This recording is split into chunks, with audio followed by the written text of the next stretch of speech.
नमस्कार प्रेक्षकांनो, कसे आहात सगळे. स्वागत आहे तुमचं द मराठी ड्रामामध्ये. आपण पाहतो आहोत लपंडावचा 8 डिसेंबरचा एपिसोड रिव्ह्यू. तर प्रेक्षकांनो, आज फायनली आता सखी आपल्या चाळीत जाणार आहे. सखी सदन चाळीत कानाबरोबर. पण कानाची आता तिथे जायची अजिबात इच्छा नाहीये. तर इकडे सरकार आणि सखीचं एक मोठं वेगळं डील झालेलं असतं. पण कान्हा आणि मनस्विनी म्हणजे सरकारमध्ये एक छोटंसं वेगळं सिक्रेट डील झालं असतं की सखीला 2-3 दिवसात परत आणायचं आहे म्हणून ची काहीतरी प्लॅनिंग कर, असं आता मनस्विनीने आपल्या कान्हाला म्हटलंय. तर बघूया प्रेक्षकांनो, आता कान्हा काय करणार. कान्हा तर दोघांमध्ये फसलाय. इकडनं सखी तर तिकडनं मनस्विनी, आणि मध्ये बिचारा आपला कान्हा फसला या सगळ्या याच्यात.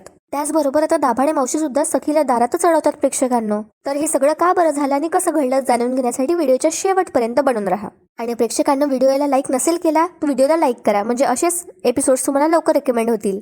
तर प्रेक्षकांनो, आजचा भाग सुरू होतो. आता सखीने सह्या देण्यास नकार दिला असतो सरकारला. त्यामुळे आता ही मनस्विनी म्हणते सखीला की तुझ्या सह्यामुळे माझी सगळी कामं अडकतायत आणि तुझ्या या सगळ्या नाटकामुळे ना फक्त एक कंपनी सफर नाही होत आहे, तर या कंपनीवर अवलंबून असणारे हजारो एम्प्लॉईज सफर होत आहेत. त्यांची फॅमिली सुद्धा सफर होते. स्टॉक होल्डर्स, इन्व्हेस्टर्स, फायनान्सर्स सगळेच्या सगळे सफर होत आहेत तुझ्या या डिसिजनमुळे. आणि पुढे आता मनस्विनी म्हणते सखीला की मी खूप कष्टाने ही कंपनी उभी केली आहे आणि त्याचमुळे माझी पर्सनल लाईफ एकीकडे आणि माझी बिझनेस, माझी कंपनी एकीकडे आहे. सो असं म्हणत आता मनस्विनी ती जी फाईल असते प्रॉपर्टी पेपर्सची ती आपल्या हाती घेते आणि सखीला म्हणते तुझे हे जे पोरखेळ आहे ना ते तू नंतर खेळत बस आणि आधी या पेपर्सवर सह्या कर सखी. तर घरातले सगळेजण बाकीचे आता तमाशा बघत असतात हा सगळा. आणि त्यावर आता सखी म्हणते मनस्विनीला नाही. तर सखीने सुद्धा ठरवून ठेवलं असतं आणि ती आता नकार देते सरकारला आणि म्हणते तू कितीही ट्राय केलंस ना तरीही मी ठरवलंच आहे आणि तू मला आता कुठलंही कारण दिलं तरीही मी या पेपर्सवर मी सही करणार नाहीये. अगं मला आश्चर्य या गोष्टीचं वाटतंय की इतकं सगळं घडून सुद्धा तू फक्त या पेपर्सचा विचार करतेय. काय मिळतं ग तुला असं वागून. कधीतरी एक माणूस म्हणून, एक मुलगी म्हणून तरी बघ ना माझ्याकडे. बिझनेस पलीकडे, पैशा पलीकडे सुद्धा एक जग आहे ज्यात जिवंत माणसं आहेत, चालती बोलती इमोशन्सनी भरलेली माणसं. काय ग तुझ्यासाठी तर प्रत्येक माणूस समोरचा प्रॉफिट और लॉस आहे हेच खरं आहे ना, म्हणूनच तू अशी वागतेस ना माझ्या बरोबर. आणि आता मनस्विनी हे सगळं ऐकून घेते आता, कारण तिला तर फक्त या घराची मालकीन व्हायचं असते. त्यासाठी तिला सखीच्या सह्या लागणार असतात. आणि कान्हा आता दोघींचंही बोलणं शांतपणे ऐकत असतो. तर त्यापुढे आता सखी म्हणते मनस्विनीला की कधी कधी तर मला असं वाटतं काय, खात्रीच आहे माझी, जेव्हा जेव्हा तू माझ्याशी चांगली वागतेस ना तेव्हा तेव्हा तुझा फायदा असते, त्यामागे काहीतरी हिडन मोटिव्ह असतो, हो ना. म्हणूनच तू एवढ्यावरच तू नाही थांबलीस तर माझं आयुष्य स्टेकला लावलं, माझ्या इमोशन्सची खेळलीस. आणि त्यानंतर आता सखी कानाकडे बघते आणि त्याच्याजवळ चालत जाते आणि म्हणते आणि आता लग्नासारख्या इतक्या महत्वाच्या, इतक्या प्युअर गोष्टीत सुद्धा तू तुझे घाणेरडे खेळ खेळलीस. आणि पुढे आता सखी म्हणते मनस्विनीला काय अपेक्षा केली होती ग मी, फक्त इतकंच ना की माझ्यासोबत माझा नवरा कष्ट करणारा आणि प्रामाणिक, त्याच्यासोबत चाळीत जाऊन सुखाने आयुष्य जगायचं, बस इतकं साधं छोटंसं स्वप्न होतं माझं आई. आणि त्यानंतर आता सखी म्हणते हो सॉरी, आई नाही सरकार. त्यानंतर आता सखी परत येते मनस्विनी समोर उभी राहते आणि म्हणते पण सरकार तुम्ही इतकं छोटंसं स्वप्न सुद्धा माझं पूर्ण होऊ दिलं नाहीत. आणि कानाकडे बघत आता सखी म्हणते ना हा प्रामाणिक निघाला ना तुम्ही माझ्या आईसारख्या वागल्यात. आणि पुढे आता चांगली सखी सुनावते मनस्विनीला आणि म्हणते सिग्नलवर फुलं विकणारी बाई सुद्धा आपल्या मुलाला चांगली जवळ घेते, त्याला जपते. ती सुद्धा एक आईच असते ना, ती त्या बाळाला जवळ घेते, कुशीत घेते. आणि तुम्हाला तितकीही माया वाटत नाही का माझ्याविषयी. तर आता सरकार डायरेक्टच म्हणते सखीला की नाही. पुढे आता सखी म्हणते तुम्ही माझा जीव वाचवला, मला रक्त दिलत, म्हणून घरी येऊन मी तुम्हाला मनापासून थँक्यू म्हणणार होते. तुमच्यावरचा जो राग आहे ना माझ्या मनात तो थोडा वेळा करता का होईना कमी झाला होता, पण नाही, तुम्ही तो आनंद सुद्धा 1 सेकंड सुद्धा टिकू दिला नाहीत. काय हो सरकार, काय हवं होतं तुम्हाला. आणि त्यानंतर सखी आता ती जी फाईल असते प्रॉपर्टीची ती हाती घेते आणि म्हणते काय यावर सह्याच हव्या होत्या ना तुम्हाला. फक्त एकदा मला प्रेमाने जवळ घेऊन मिठी मारून जर मला म्हटलं असतं ना तर सही काय माझा जीव सुद्धा देऊन टाकला असता मी. पण नाही, आता मी सही देणार नाही, असं स्पष्टपणे आता मस्तपैकी सखी म्हणते. आणि मनस्विनीला आता खूप राग येत असतो आणि मनस्विनी आता हात उचलते सखीवर तिला मारण्यासाठी, पण तिच्या लक्षात येतं की नाही. आणि मनस्विनी आता मध्येच थांबते. तरीही आता मनस्विनी तिला मारू नाही शकत सखीला, त्यामुळे तिचा हात जोरात अशी पकडते, ओढते आणि म्हणते बस. शब्दांचे बुळबुळे आहे ना फक्त ऐकायलाच बरे वाटतात, पण प्रॅक्टिकल लाईफ मध्ये याचा काहीच महत्व नाही आहे, काडीचं महत्व सुद्धा नाही. आणि काय ग सखी, कुठल्या स्वप्नांबद्दल बोलतेयस तू, कुठली चाड. त्या घाणेरड्या चाळीत जाऊन राहायचंय का तुला. अगं बाई, तिथे जाऊन आठवड्यातून 2 दिवस सण साजरं करणं वेगळं, 24 तास त्या घाणीत जाऊन राहणं वेगळं. आणि पुढे मनस्विनी म्हणते सखीला तिथल्या ज्या काही रूम्स आहे ना त्या तुझ्या बाथरूम पेक्षा पण लहान आहेत. अगं सखी, इथे एसी मध्ये राहणारी तू आणि तिथे घामाच्या धारांनी भिजशील. इथे तुला झोपायला मखमली गादी आहे, पण तिथे त्या चाळीत सतरंजी, चटई. आणि आता ही जी मनस्विनी असते ही हात ओढतच आता सखीला सामोर नेते आणि तिला म्हणते, हे बघ, हे किचन. कधीतरी तू किचन मध्ये जाऊन स्वतःसाठी एक ग्लास गरम पाणी तरी केलंस का ग? तिथे स्वतःची कामं स्वतःला करावी लागतील. या घरात आहे ना सखी 24 तास पाणी येतं, पण तिथे तुझ्या भिकारड्या चाळीत वेळोवेळी गळणारे नळ आहेत. त्यानंतर मनस्विनी आता सखीला धक्का देते आणि म्हणते, ते आज केलेला नाश्ता जो आहे ना तो महिन्यानंतर रिपीट होतो आणि तिथे रात्रीचं शिळं अन्न सकाळी गरम करून खातात ते लोक. आता बघा प्रेक्षकांनो, हा जो परशुराम आणि मीनाक्षी असतात ना, हे दोघं जण यांना खूप मजा येत असते हे सगळं बघण्यासाठी आणि ते हसत असतात. तर इथे काय होतं, मनस्विनी बेसिकली जाणीव करून देत असते सखीला की तुझा तिथं जाऊन काहीच उपयोग नाही आहे. तू इथे आरामात तुझं आयुष्य जगतेस, पण तिथे तुला ऍडजस्ट करता येणारच नाही याची जाणीव आता सरकार करून देत असते. पण सखी सुद्धा आता ठाम असते आणि तिला चाळीत जायचंच असतं. सखीच्या कपड्यांकडे आता मनस्विनी अशी हात दाखवते तिला आणि म्हणते, बघ, हे कपडे हे तू आज घातलेस, पण तिथे परत कधी रिपीट होतील याची गॅरंटी नाही, कारण वर्षानुवर्ष तिथे अंगावर फक्त चिंध्या. काय ग सखी, इथे फिरायला आलिशान गाड्या आहेत तुझ्याकडे जे तुला आवडतात, पण तिथे तुला पायी फिरावं लागेल. तिथे काय ग, तुझ्या मागे पुढे ड्युटीला नोकर चाकर आहेत, पण तिथे काय तुला सगळी स्वतःची कामं स्वतः करावी लागतील. हे तुला तिथे जायचं आहे त्या घाणीत, काय तर म्हणे की माझं स्वप्न आहे त्या चाळीत राहायचं. आणि त्यानंतर ही मनस्विनी आता ओरडते आणि सखीला म्हणते, यू शुड थँक मी की मी तुला परत या घरात बोलवलं. ग्रेटफुल कुठली? तर त्यावर आता सखी म्हणते, चुकताय तुम्ही सरकार. तुम्ही अजूनही तुमच्याच विचारात, तुमच्याच जगात आहात. तुम्ही अजूनही मला नीट ओळखलंच नाहीये. तुम्ही मानत जरी नसला ना तरी मी तुमचीच मुलगी आहे हो सरकार, आणि मी जर एखादी गोष्ट मनावर घेतली ना तर ती करूनच दाखवू शकते. तर आता ही सरकार म्हणते सखीला, हो का? तर सखी म्हणते, हो, आजमावून बघा हवं तर. आणि काय हो, माझ्या काळजीपोटी तुम्ही मला परत या घरात घेऊन आलात असं म्हणालात ना तुम्ही, आणि वर ह्या तुमच्या हातच्या बावल्याला घरजवाई बनवून घेतलं. पुढे आता सखी म्हणते, त्यामुळे मी आता पैज लावून सांगते, फक्त एकदा मला त्या साडीत जाऊ द्या. तिथे पाठवल्यावर मी हुका चूक करणार नाही, आनंदात मस्त आरामात राहील तिकडे चाडीत. आणि आता कानाला हे सगळं पटत नसतं, कारण कानाने इतक्या मेहनतीने आता तो या घरात शिरला असतो त्याचा गोल पूर्ण करण्यासाठी. तो जर परत चाळीत गेला तर कसं काय होणार याचं त्याला ते टेन्शन येत असतो. पण इकडे काय होतं, आता मनस्विनी गप्प बसते आणि काना आश्चर्याने बघू लागतो सखीकडे. तर सखी म्हणते, काय झालं तो सरकार, गप्प झालात का की घाबरलात? जे तुम्ही आखलेले ग्राउंड मधले प्लेयर्स तुमच्या हातून निसटून जातील अशी भीती वाटते काय हो तुम्हाला? आता कानाला ती टोमणा मारत आता ती म्हणते की तुमच्या हातातले असे पेट्स तुमच्या हातातून निघून जातील, तुमच्या डोळ्यासमोर राहणार नाही अशी भीती वाटते का तुम्हाला? मी जे काही बोलते ते सगळं खरं करून दाखवेल याची भीती वाटते तुम्हाला? तर आता उर्मिलाला सुद्धा खूप छान वाटत असतं हा तमाशा बघून आणि ती सुद्धा इथे स्माइल करू लागते आता. तर त्यापुढे आता ही जी मनस्विनी असते ती म्हणते, सरकार आहे मी, सरकार. आपले हात आता ही सरकार जी असते मनस्विनी ती मागे अशी गुंडाळते, अशी मागे पकडते आणि आता सखीच्या समोर वगैरे येते, तिच्या अंगावर जात म्हणते, भीती सुद्धा मला घाबरते.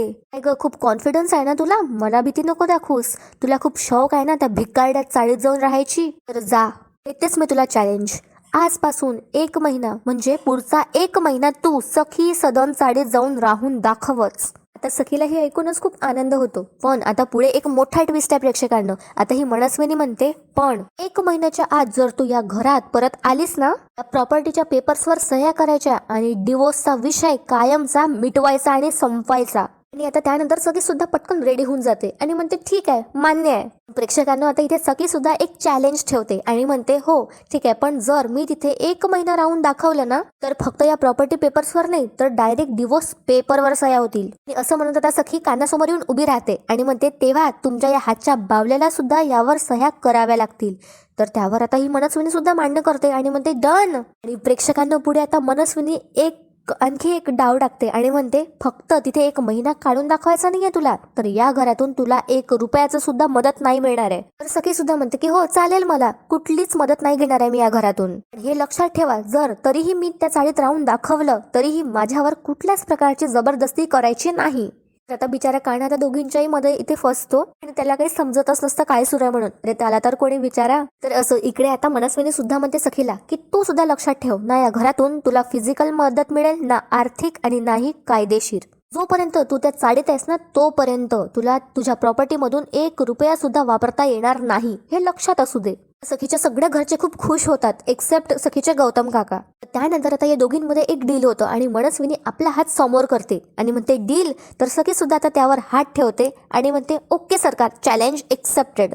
आता हे सगळं ऐकून कान्हा खूप अस्वस्थ झाला असतो आणि आता सखी खूप खुश झाली असते आणि ती कान्हाला म्हणते सगळ्यांसमोरच की दाभाडे मावशींना फोन कर आणि त्यांना सांग की त्यांची सखी येतेय, सखी सदन चाळीत. प्रेक्षकांना इथे आता घरच्यांना, सखीच्या बाकीच्यांना म्हणजे काका काकूंना थोडं खटकतं की बापरे, सखी इतकी एक्सायटेड की लगेच निघायला पण जातीये, तर कसं शक्य आहे. त्यांना वाटलं होतं की सखी तर नाहीच राहू शकणार आहे तिथे. तर आता कान्हा काय करतो, इथे कान्हा समोर येतो आणि म्हणतो ऐका ना, मी करतोच त्यांना फोन सखी मॅडम, पण तुम्ही रागात हा सगळा निर्णय घेताय. आताच तुम्ही हॉस्पिटलमधून आलात, थोडा आराम करा, कारण शरीराने आणि मनाने इतके मोठे निर्णय घेण्यासाठी तुम्ही अजून सामर्थ्य नाही आहेत. तर सध्या तरी इतके मोठे निर्णय घेण्याची क्षमता तुमच्यात नाही आहे असं मला वाटतंय. पुढे कान्हा म्हणतो मला काय वाटतं, तुम्ही हवा तेवढा वेळ थोडासा आराम घ्या काही दिवस आणि मी तुमच्या खोलीत पाऊल सुद्धा नाही टाकणार.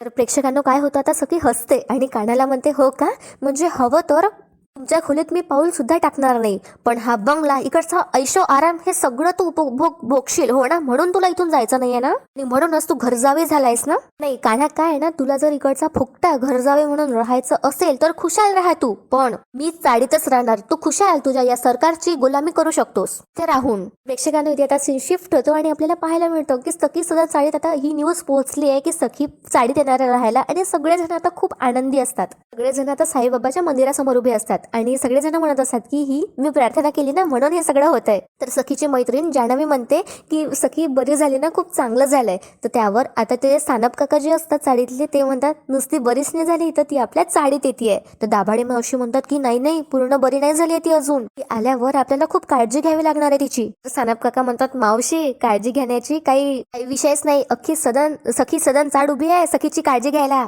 जान्हवी म्हणते हो, आणि कान्हा पण. आता हे सानप काका जे असतात ते म्हणतात हो, आपल्यापेक्षा जास्त काळजी तर कान्हा घेईल तिची, पण तो येतोय ना.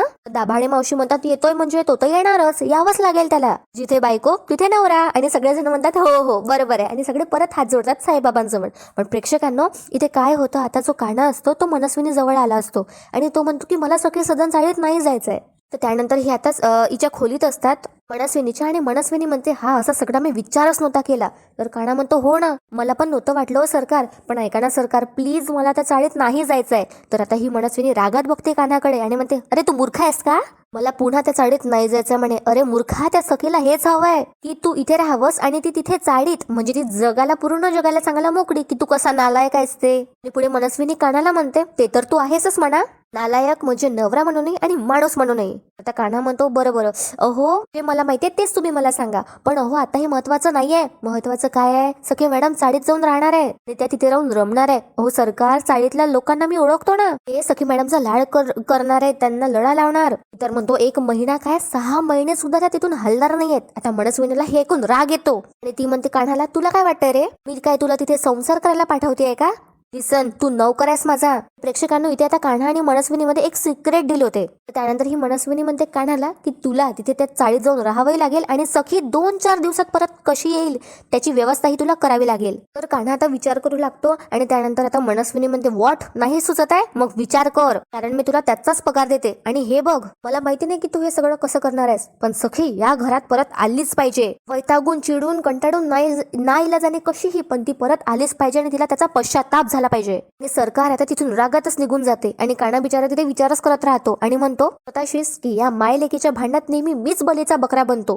खरं आहे पण प्रेक्षकांनो. आणि पुढे कान्हा म्हणतो पण मी जर त्या चाळीत परत गेलो तर माझ्या एम पासून दूर जाईल, त्यासाठी तर मी या घरात आलोय ना, घर जावई बनून. पण आता पुन्हा सखी सदन चाळ. आता कान्हाला समजत नसतं की काय करायचंय म्हणून. तर इथे आता सखी खूप छानपैकी आपलं सगळं सामान पॅक करत असते, खूप खुश असते ती. तिथे आता सखीचे गौतम काका येतात, तिच्या जवळ जाऊन बसतात आणि तिला म्हणतात बबडू तू खरंच जाणार आहेस का.